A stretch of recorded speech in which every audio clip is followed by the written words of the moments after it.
Have you ever noticed yourself going into a negative thought loop? Let's say your friend gives you a compliment about how you look. For someone else, they might take it in stride and say thanks. That's good. Ah, thanks. But for you, No, I don't.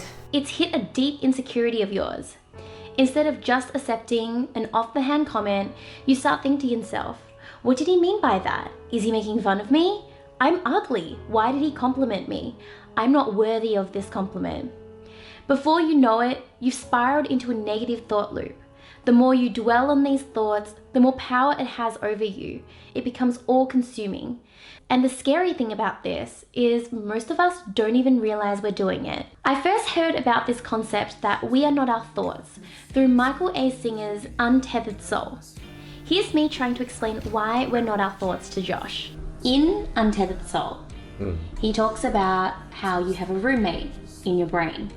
Sure. And your roommate is the person that is constantly, incessantly chatting and blubbering away at you. So why is this a problem? Because our thoughts can become vicious cycles.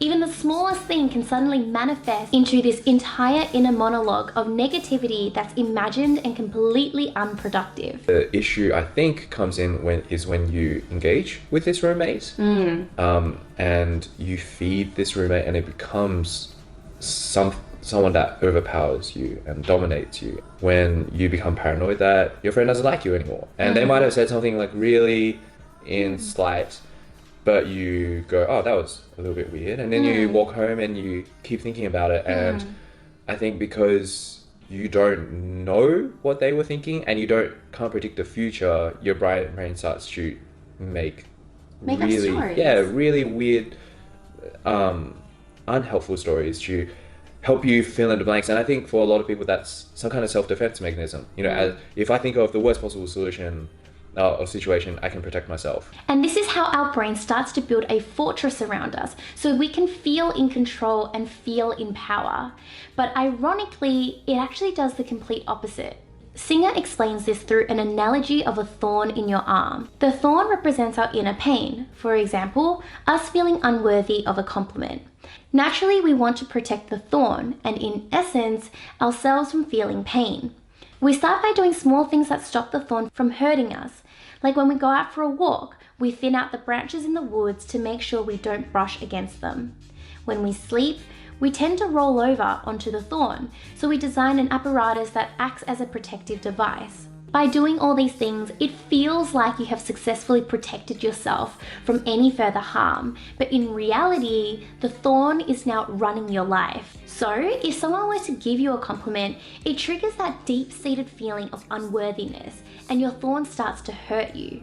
So you protect yourself by trying to avoid getting compliments again in the future. Perhaps it means you avoid social situations, or you actively dress down when going out because you don't feel worthy of compliments from others.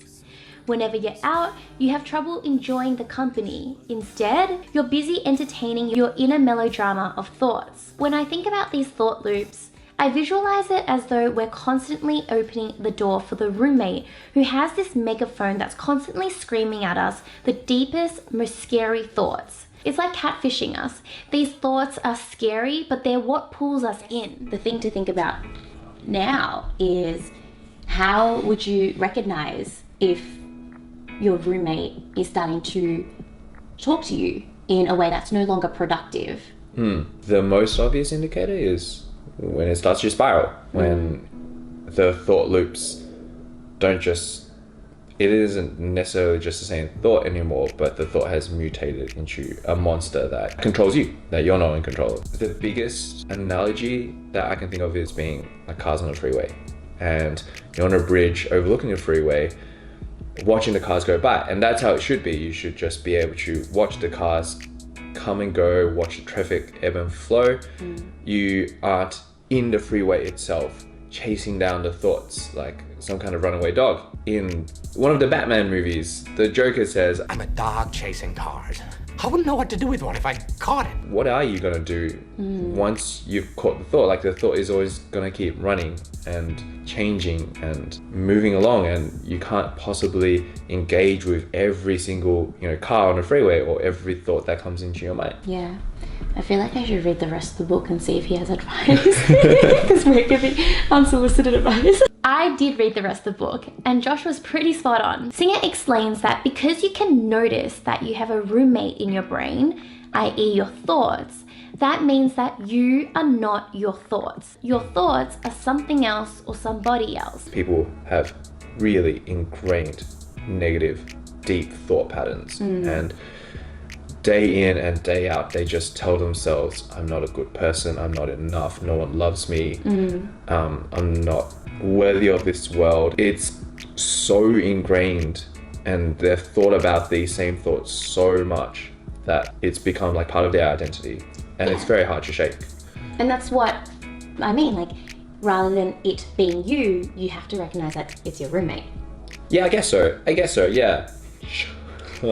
I mean, obviously it isn't easy as going, I'm not my thoughts. Yeah. And it's, and you're done and out.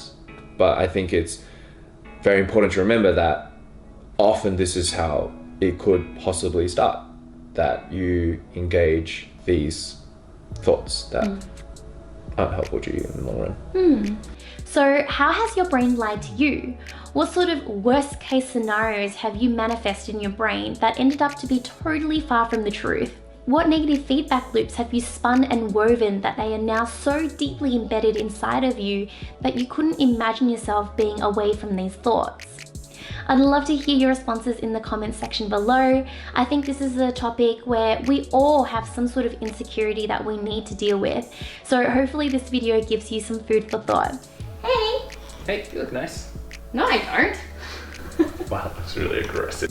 No, I don't. Shut up. No laughing.